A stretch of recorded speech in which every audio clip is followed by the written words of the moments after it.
আমার টপের শাক কাটতাছি, পুঁই শাক। আগে পুঁই শাক কিনে নিয়ে আসছিলাম বাজার থেকে, সেই ডোগাগুলা লাগাই রাখছিলাম টপে। টপের মধ্যে লাগাই রাখছিলাম, সেই শাক আজকে কাটতেছি। তো দেখেন শাক কত সুন্দর।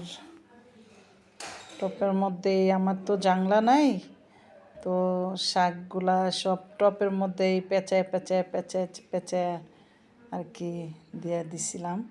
এই দেখেন টপের মধ্যে কত সুন্দর শাক হয়েছে। আজকে কাটলাম শাকগুলা, চিংড়ি মাছ দিয়ে রান্না করব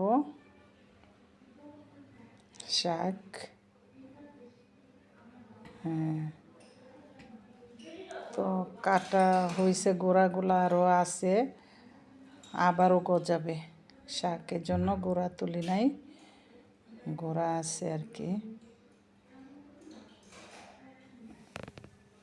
আমার টপের মধ্যে দেখেন এইদিকে আরও আছে, এই যে সাইডে যে লতার মতো দেখেছেন, এই যে লতার মতো পাইছে।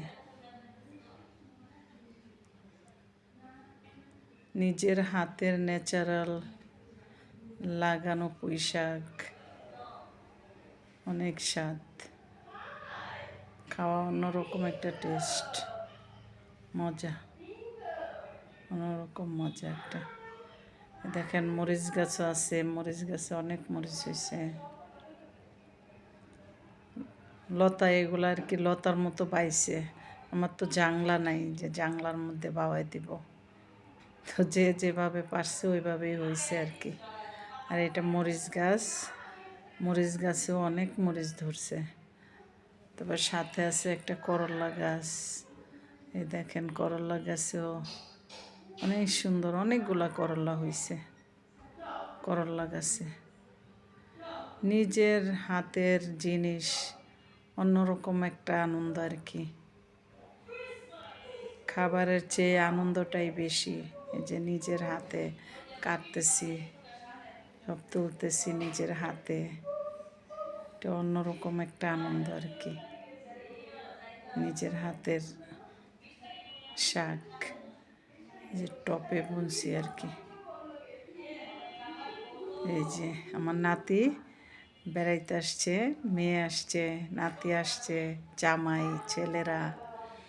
গরুর গোশ রান্না করেছি, তারপরে বড় চিংড়ি মাছ রান্না করেছি, তারপরে এই শাকর সাথে আর কি করলাম, শাকও কাইটা নিলাম। দেখেন নাতি কি ফুর্তি করে শাক ছিঁড়তেছে।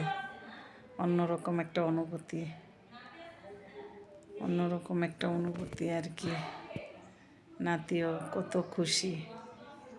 এই যে চিংড়ি মাছ রান্না করেছি, সাথে